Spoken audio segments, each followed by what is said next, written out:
La priorité, c'est la paix et les bien vivre ensemble. En référence, Matthieu chapitre 5, le verset 9 et les psaumes 133. L'appel de la conférence épiscopale nationale du Congo, SENCO en sigle, et celui de l'Église du Christ au Congo, ECC en sigle, le jour de Noël, invite tout le chrétien et homme de bonne volonté à considérer l'année 2025 comme année de paix et du vivre ensemble en RD Congo et dans le Grand Lac. Aussi, pour faire large écho à cet appel des deux églises, nous invitons chaque Congolais et chaque Congolaise et tout le peuple de la région des Grands Lacs à se dire et dire chaque fois que le besoin s'en fait sentir. Je le cite, ma priorité, c'est la paix et le bien vivre ensemble. Fin des citations. Combien de souffrances, des morts, des viols, des déplacements, des destructions faut-il encore avant que la paix et le vivre ensemble s'installent en RDC et dans la région des Grands Lacs?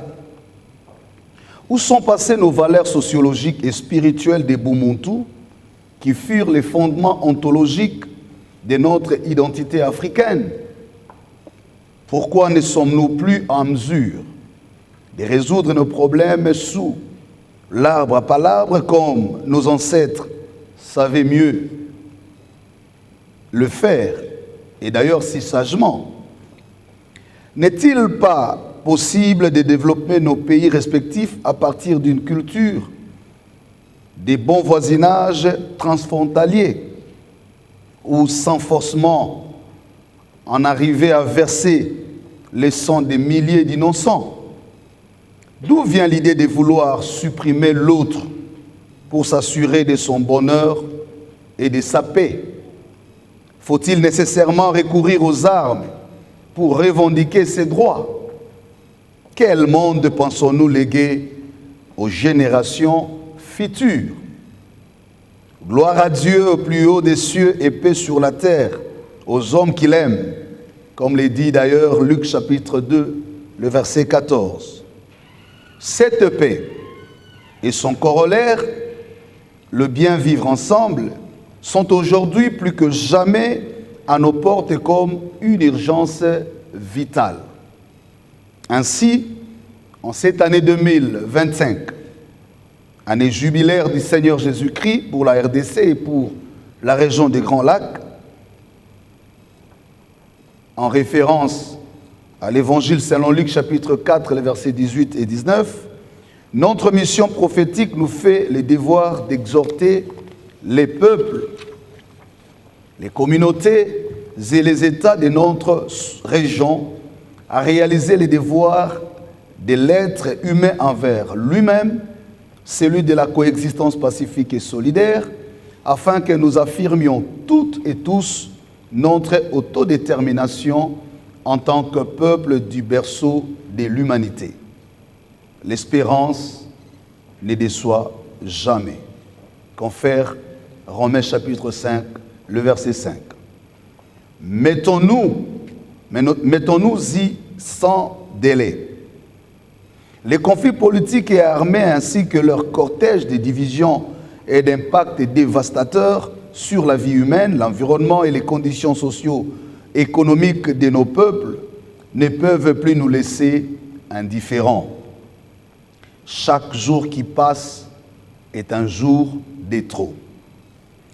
Et jour après jour, les temps nous fuient et les sombres perspectives d'une catastrophe humanitaire aux conséquences incalculables se précisent. Hâtons-nous donc de sceller en toute responsabilité et toute affaire cessante ces pactes sociaux pour la paix et le bien vivre ensemble en RD Congo et dans la région des Grands Lacs. L'aboutissement salvateur de ces pactes sociaux permettra à l'Afrique de s'affranchir des conflits politiques et armés pour s'inscrire dans la logique de la fraternité mondiale des peuples, des communautés et des nations, promouvant ainsi les modèles de l'état de droit démocratique, stable et solide dans nos différents pays. Pour y parvenir, nous sommes appelés à manifester une adhésion massive et enthousiaste à cet appel prophétique et pastoral de la SENCO et de l'ECC, lesquels nous convient à interagir et à échanger sur base, entre autres, des postulats suivants. 1. Revenir à nos valeurs sociologiques et spirituelles de Bumuntu pour construire la paix durable et le bien vivre ensemble sur base et en RDC et dans la région des Grands Lacs. 2. Privilégier les consensus par le palabre pour trouver des solutions idoines aux causes profondes à la base des conflits politiques et armés qui endeuillent interminablement la RD Congo et ensanglantent cycliquement la sous-région des Grands Lacs. 3. Nous unir dans le respect de nos diversités pour bâtir une Afrique forte, unie et prospère face aux défis de la mondialisation. Le cheminement vers la paix, écrit le pape François, n'implique pas l'homogénéisation de la société. Il nous permet en revanche de travailler ensemble. Pape François, Fratelli Tutti, numéro 228. Il y a possibilité de dépasser ce qui nous divise sans perdre notre identité personnelle. Fratelli Tutti 230. 4. Influencer les dirigeants politiques d'Afrique en général et de la région des Grands Lacs en particulier à adhérer à cette initiative socio-spirituelle pour faire cesser les bruits des armes dans notre continent et à construire des partenariats bilatéraux et multilatéraux pour notre développement intégral et durable, Business for Peace, mettant fin à l'exploitation illicite des ressources naturelles en RD Congo et aux conflits armés dans la région des Grands Lacs. 5. Interpeller la communauté internationale à accompagner en toute responsabilité et sincérité les peuples africains à construire et léguer un continent où règne la justice, la paix et les meilleures conditions de vie et environnementales aux générations futures.